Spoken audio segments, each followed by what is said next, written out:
ભારતીય જનતા પાર્ટીના સર્વ કાર્યકર્તા મિત્રોને વિનંતી કે આપણો કાર્યક્રમ મુજબ ચાલશે।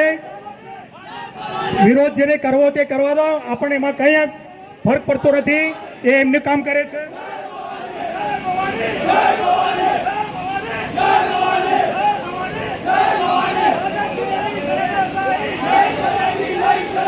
श्री राम, जय जय श्री राम, जय जय श्री राम, जय जय श्री राम, जय जय श्री राम, जय जय श्री राम।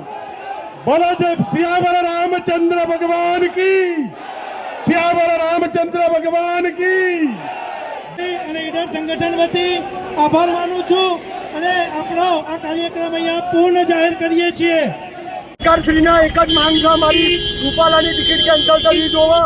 આવનારી પેઢી આપ ક્યારેય નહીં ભૂલો। આજે ઈડરની અંદર રૂપાલા વિરુદ્ધ બહિષ્કાર કરવામાં આવ્યો છે। ભાજપ સરકારને બે હાથ જોડીને પ્રાર્થના કરીએ છીએ કે બસ હવે તારી તાનાશાહી આ લોકશાહી। પરસોત્તમ રૂપાલાની વિવાદાસ્પદ ટિપ્પણી બાદ સમગ્ર ક્ષત્રિય સમાજમાં ભારે રોષ જોવા મળી રહ્યો છે। ક્ષત્રિય સમાજ વારંવાર માંગ કરી રહ્યું છે કે પરસોત્તમ રૂપાલાની ટિકિટ રદ કરવામાં આવે, પરંતુ દેખાઈ રહ્યું છે કે પરસોત્તમ રૂપાલા ચૂંટણી લડવાના મૂડમાં છે। પરંતુ સમગ્ર ઘટનાને લઈને વાત કરવામાં આવે તો ભાવનગરની અંદર વાત કરીએ તો ગઈકાલે ચાલુ સભાની અંદર ક્ષત્રિય સમાજના લોકો ઘૂસી ગયા હતા અને રૂપાલા હાય હાયના નારા લગાવી રહ્યા હતા અને તેવા જ દ્રશ્યો આજે સામે આવી રહ્યા છે। આજે ઈડરની અંદર રૂપાલાના વિરોધની અંદર નારા લાગ્યા અને ચાલુ સભાની અંદર લોકો ઘૂસી ગયા હતા। શું છે સમગ્ર ઘટના, જોઈએ આ વિડીયોમાં। સરકારશ્રીના એક જ માંગ છે અમારી, રૂપાલાની ટિકિટ કેન્સલ કરવી જોવો। આવનારી પેઢી આપ ક્યારેય નહીં ભૂલો।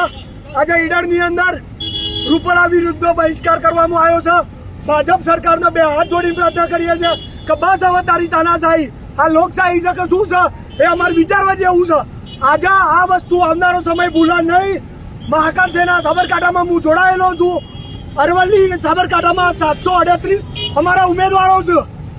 એક ઉમેદવાર 125 મત લાવવાની ક્ષમતા ધરાવે છે। હું ક્ષત્રિય સમાજમાંથી આવું છું। આટલી તાનાશાહી ના ચાલે।